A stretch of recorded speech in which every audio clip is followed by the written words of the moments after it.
Hi, this is Chris Young, and welcome to episode 11 of Contemplating Life. This week we're going to continue our multi-part series on my off-again, on-again relationship with God and the Catholic Church. Let me reiterate my usual disclaimer when I discuss religion here. I'm not specifically trying to evangelize or proselytize anyone. I'm just sharing my views and experiences about faith. I hope it's entertaining and informative.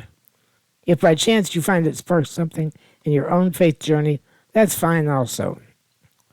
When we left off before the Oscar break, I was 19 years old and I just decided to leave the Catholic Church. My passion for science, my intense skepticism, and the failure of the Church to engage me in meaningful ways led me to quit going to Mass. I had no ill will towards the Church. I wasn't mad at God, at least not now. There was one occasion a few years earlier when I was mad at God. One of my best friends in high school, Terry Johnson, who was 2 years older than me, died of complications of his muscular dystrophy just 6 months after graduating from high school. He had earned 8 consecutive semesters of straight A grades and was awarded an academic letter sweater. However, after graduation, he did nothing with his life. He never attempted to enter college or find employment. Like some people whose lives end when they retire from a lifetime of hard work, after high school, he had no future and apparently gave up on life. It seemed to me that all the hard work he put into getting those perfect grades was a total waste. After his death, I was determined not to let high school graduation be a death sentence for me. I already had college plans and plans for a career as a computer programmer. His senseless passing made me more determined to make it to college, but less determined to achieve academic perfection. I'd rather have a good time while I lived, goof off, earn B's and C's, than work my ass off getting A's and end up dying young. I wasn't so much angry that he died. Unfortunately, I lost lots of friends from complications of their disability at an early age. It was never easy to lose friends, but somehow I took this one personally. I concluded somewhere along the way the only purpose or meaning I could find from his death was that it might motivate me to be different. Somehow that made me feel responsible for his death, as if God killed him just to teach me a lesson. I can't really say that argument with God was part of why I left the church.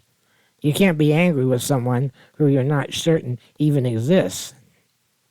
While I seriously doubted the existence of God, I didn't describe myself as an atheist. In my opinion, atheists are absolutely certain that there is no God. Good scientists are never absolutely certain about anything. You always have to be open to new evidence. I describe myself as having an open mind about God and religion, but I didn't do much of anything to try to fill that opening. If you pin me down, I might identify with the label agnostic, but somehow that word felt like it described someone who couldn't make up their mind. So if agnostics were considered wishy-washy, and atheists are radically anti-religion, I needed a different label. In the early 1970s, they invented a label that seemed to fit my beliefs the best: secular humanist. It seemed to me that phrase was invented in response to the accusations of religious people that atheists were immoral because they didn't have God in their lives. Calling yourself a secular humanist was a way of saying, hey, I have morality and values that are not significantly different from mainstream religion. I just don't think it's necessary to connect that sense of morality to the belief in a deity. One of the values that my mother had instilled in me was that I had a strong sense of volunteerism. As I was growing up in the early 60s, It was not common for housewives to work outside the home. That gave her lots of free time, especially during the school year. It began with her involvement in the PTA at the special education school I attended. She served as room mother, which meant that she hosted Christmas parties and Valentine's Day parties, as well as a thank you party after our annual fundraising cookie sale. I recall she was elected treasurer of the PTA and eventually the president. This led to involvement in the PTA at the city and statewide levels. From there, she became involved in education and disability advocacy with a grassroots coalition known as the Council of Volunteers and Organizations for the Handicapped, or COVO, COVOH. That organization helped secure the passage of the Indiana Mandatory Special Education Act, which required all Indiana school districts to develop special education programs. And this was a few years before the federal mandate required the same nationwide. For once, the state of Indiana was ahead of the curve. During the summer of my college years, and then later after college, and after I had to quit work because of my worsening disability, I accompanied her to the Indiana State House to lobby the General Assembly for disability issues. We also attended several monthly meetings of the Indiana State Building Commission as they were revising building codes that included accessibility requirements. In a future episode, I'll tell you some stories about those efforts. She also served on the Indianapolis Mayor's Advisory Council on the Handicapped and on the Indiana Special Education Advisory Council, and I attended many of those meetings with her.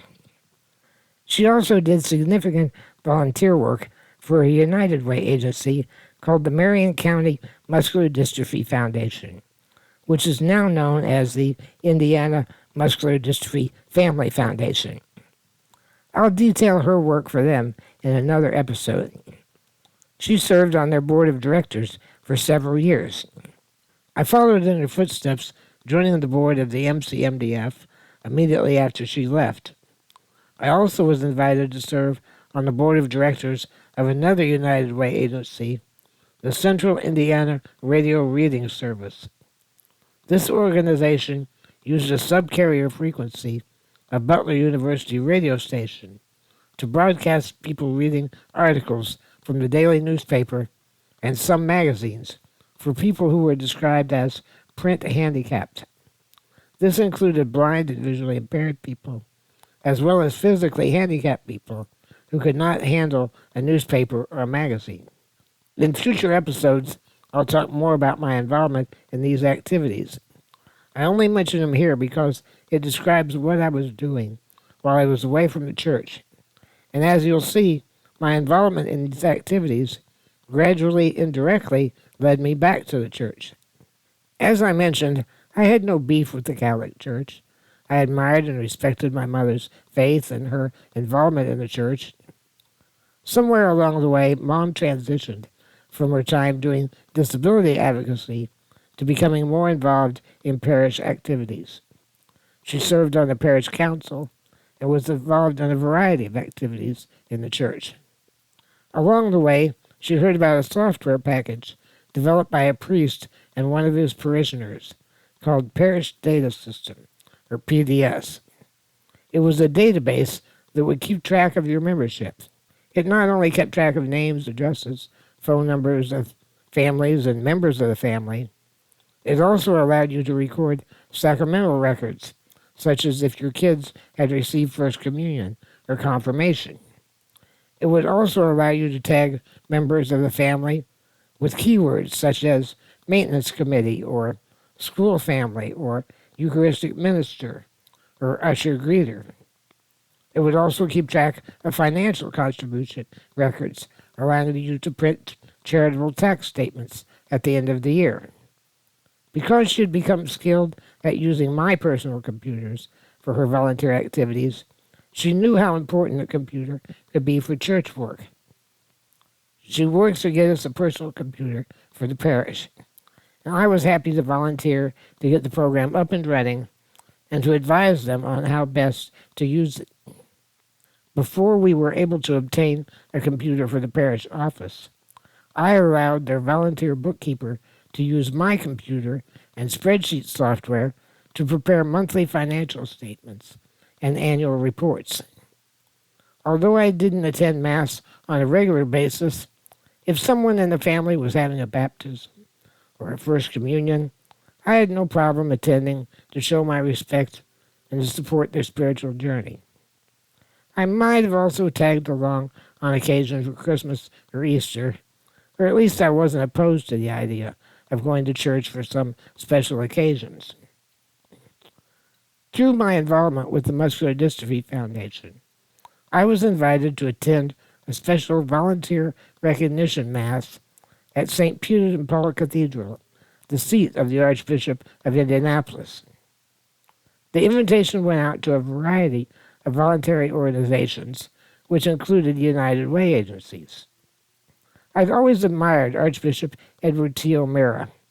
Each year, the Catholic Archbishop is invited to give the invocation at the Indianapolis 500. Rather than pray in the name of Jesus, as your typical NASCAR chaplain might do, he always gave a very ecumenical prayer. Here's an excerpt from his 1990 invocation. For the 10th time, we have the privilege of introducing the Most Reverend Edward T. O'Meara, Archbishop of the Catholic Archdiocese of Indianapolis, for our invocation. It is God's weekend, it is Memorial Weekend, and it is Race Weekend. As conscience guides us, each in our own way offers homage of mind and heart to the Supreme Being of the universe, to the Lord of all that telescope Hubble will bring into our view. This day, may God be thanked and praised. The cathedral had just completed a major renovation, and my dad had worked on part of it. He refinished huge bronze doors at the front of the building. The opportunity to hear the Archbishop speak on the topic, such as volunteerism, and to see my dad's handiwork, it seemed like it was a reasonable excuse to go to Mass on a weekday afternoon. I also got to visit the Blessed Sacrament Chapel attached to the cathedral, which is the location of my parents' wedding. The renovations of the building did not do much in the way of accessibility. I had to go up and down a very steep ramp that definitely was not according to disability access standards, but at least it worked. The Archbishop had just returned from a meeting of the U.S. Conference of Catholic Bishops, in which they ratified a document expressing the immorality of the nuclear arms race. While the Church agrees that there are instances where going to war can be justified when all else fails, this document declared that nuclear war, which indiscriminately kills innocent civilians and threatens the entire human race to possible extinction, could not be justified under any circumstances. In his homily, he was quite enthusiastic about this new teaching document and was looking forward to finding ways to have it proclaimed and understood at the parish level. The overall theme of the Mass, however, was volunteerism. As previously stated, that was a word that I strongly identified with, so he was speaking to me and my kind. He talked about the nobility and the necessity to serve our fellow human beings, a message that I completely agreed with. Everything he was saying about war and about volunteerism resonated strongly with me. He was a very likable, intelligent, and charismatic speaker. Somehow, he tied it all into serving God. Whatsoever you do to even the least of my brethren, you do unto me, according to the parable in Matthew's Gospel. When we returned home, Mom asked me what I thought of the experience. I told her how much I enjoyed it and how the Archbishop's message resonated with me. He seemed enthusiastic about the Church's statement against nuclear war, and naturally I appreciated his recognition of volunteers like the two of us. I don't particularly agree that has anything to do with God, but I thought he was still a pretty cool guy. Do you think he is stupid? My mom asked. Well, of course not. On the contrary, he seemed like a very intelligent man. Well, then, if he's so right about the immorality of nuclear war, and he's so right about the importance of voluntarism, what makes you think he's so wrong about everything he said about God? That was a good question. I didn't have a good answer for it. When I was attending Mass on a regular basis, St. Gabriel Church was a bit cold and unfriendly. There were cliques of people who volunteered for the church and who were friendly with one another. But overall, people came to Mass, fulfilled their obligation, left, and that was it. All of that began to change when the parish council decided they needed to do something to spark more involvement. They kick-started a program called Christ Renews His Parish. It was abbreviated CRHP, but people pronounced it CHIRP, as if the H and the R were reversed. A group of parishioners, consisting mostly of parish council members, including my mother, spent a weekend at a religious retreat presented by a parish in Fort Wayne, Indiana. Men and women attended the retreat separately. The program was not presented by professionals, but rather by ordinary Catholic parishioners who had been through the process themselves. Over the 2-day experience, the team presented a program in which they would tell personal stories, or give what they called witness talks, about their own faith journey and what God had done for them. While giving testimony is quite common in Protestant denominations, Catholics are not typically accustomed to talking about their personal stories or their personal relationship with God. So this was a new experience for them. Once our parishioners had been through the process at the parish in Fort Wayne, they came home and spent 6 months in formation to present the same program to a group of our people. The process would then repeat every 6 months. Each group of people who attended the program would then form a team to present it to the next group 6 months later. My mother had been heavily involved in the parish prior to this process, but after returning from the retreat, her involvement, dedication, and enjoyment of church activities multiplied significantly. Although our disability advocacy work had been waning for some time, now all of her volunteer efforts were dedicated to the parish. Prior to attending CHIRP, it seemed like she was friendly and collegial with the people she worked with at church. After CHIRP, she developed really strong bonds of friendship. It was a much different experience. The most significant new relationship that came out of her involvement with the parish council and her subsequent involvement in CHIRP was her friendship with Judy Chapman. Judy also later became a significant person in my life, as you'll learn in future episodes. Judy's husband, Paul, was not Catholic, but together they attended a year-long program at St. Gabriel called RCIA. That acronym stands for Rite of Christian Initiation for Adults. That's RITE, right. It involves attending weekly classes in the Catholic faith, participating in various preparatory rites and rituals, and culminating with an initiation ceremony at the Easter Vigil service the night before Easter. According to Jewish tradition, and subsequently Catholic Christian tradition, each day ends and a new day begins at sundown. Therefore, attending Mass on Saturday evening counts for Sunday. The initiation ceremony consists of the sacrament of baptism, for those that have not already been baptized in another Christian tradition, the sacrament of First Communion, also known as First Eucharist, and the sacrament of confirmation, which we previously discussed. Judy didn't have a large family to attend the ceremony for her and her husband, so she invited my mother and me to come. I already mentioned I had no objection to supporting people by attending sacraments, and that Easter and Christmas weren't off the table. This Easter Vigil service counted as Easter Mass and would involve the celebration of 3 sacraments at once. It was 4 for 1. Despite the fact that it was going to last from about 8 p.m. until nearly midnight, I agreed to tag along. On April 21st, 1984, at the invitation of Judy Chapman, I attended the Easter Vigil Mass at St. Gabriel the Archangel Catholic Church to support her and to see her husband Paul initiated into the Catholic Church.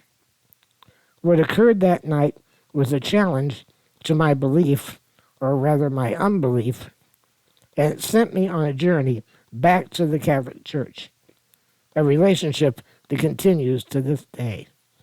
Next week, I'll talk about that evening and the events that followed as we continue to explore my faith journey. We'll continue on this topic for another couple of weeks and then take a break and go back to talking about disability issues. I'm planning a multi-part series chronicling my history in special education. If you find this podcast educational, entertaining, enlightening, or even inspiring, consider sponsoring me on Patreon for just $5 a month. You'll get early access to the podcast and any other benefits I might come up with down the road. It's not that I'm desperate for money, but hey, a little extra income sure could help. As always, a huge thanks to my Patreon supporters. I can't begin to say what your support means to me. Even if you can't provide financial support, please, please, please, please, please, please, please, post links and share the podcast on social media so I can grow my audience. We'll see you next week as we continue contemplating a life. Until then, fly safe.